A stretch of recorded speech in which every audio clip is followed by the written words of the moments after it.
កងទ័ពសហរដ្ឋអាមេរិកនឹងចាក់ចេញពីអ៊ីរ៉ង់ក្នុងរយៈពេលពី2ទៅ3សប្តាហ៍ដើម្បីបញ្ចប់សង្គ្រាម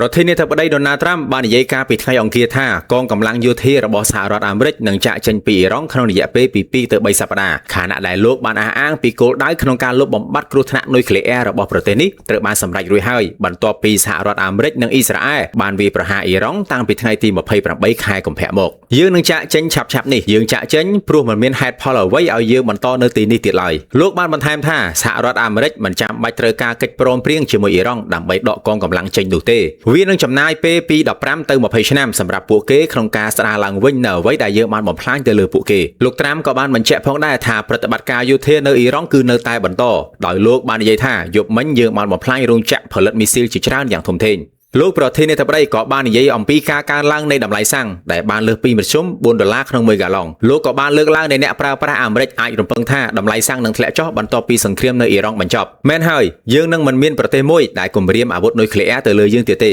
ហើយមនុស្សក៏មានអារម្មណ៍សុវត្ថិភាពជាងមុនផងដែរនេះជាអ្វីដែលលោកត្រាំបានឆ្លើយតបលោកក៏បានបន្ថែមថាការរក្សាឲ្យ Strait of Hormuz បើកដំណើរការធម្មតាគួរតែជាការទទួលខុសត្រូវរបស់ប្រទេសដែលពឹងផ្អែកលើវាមិនមែនជាការងាររបស់យើងទេវាគួរតែជារបស់បារាំងឬប្រទេសណាដែលប្រើប្រាស់ច្រកសមុទ្រនេះលោកត្រាំនឹងថ្លែងសន្ទរកថាជូនជាតិអំពីអ៊ីរ៉ង់នៅម៉ោង21ម៉ោងអាមេរិកស្មើនឹងម៉ោង8ព្រឹកនៅអាស៊ីថ្ងៃប្រហោះនេះខណៈអ្នកនាំពាក្យសេតវិមាន Caroline Leavitt បានប្រកាសនៅលើបណ្ដាញសង្គមលោកអ៊ីប្រាហ៊ីមអាស៊ីស៊ីប្រធានគណៈកម្មការសន្តិសុខជាតិនិងគោលនយោបាយបរទេសនៃសភាអ៊ីរ៉ង់បាននិយាយថាច្រកសមុទ្រ Hormuz នឹងត្រូវបើកឡើងវិញសម្រាប់តែអ្នកដែលគោរពច្បាប់ថ្មីរបស់អ៊ីរ៉ង់ប៉ុណ្ណោះលោកបាននិយាយថាត្រាំបានសម្រេចក្តីសុបិនរបស់គាត់អំពីការផ្លាស់ប្ដូររបបប៉ុន្តែក្នុងវិស័យគ្រប់គ្រងសមុទ្រក្នុងតំបន់វិញអ៊ីរ៉ង់ក៏ធ្លាប់បានលើកឡើងអំពីគំនិតក្នុងការទាមទារថ្លៃលើនាវាដែលឆ្លងកាត់ច្រកសមុទ្រ Hormuz ផងដែរបើទោះបីជាយ៉ាងណាប្រសិនបើការបិទច្រក Hormuz បន្តយូរឬអ៊ីរ៉ង់ដាក់ថ្លៃលើនាវានោះតម្លៃប្រេងអាចនៅតែខ្ពស់ក្នុងរយៈពេលខ្លី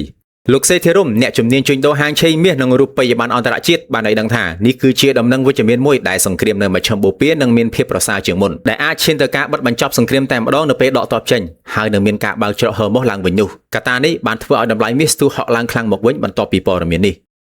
បើគណនីទិញលក់ហាងឆេងមាសឥឡូវនេះលោកអ្នកនឹងទទួលបានការបន្តបណ្ដាលនិងការប្រឹក្សាពីអ្នកជំនាញព្រមទាំងក្លាយជាសមាជិកនៅក្នុង Channel VIP ដែលគិតថ្លៃ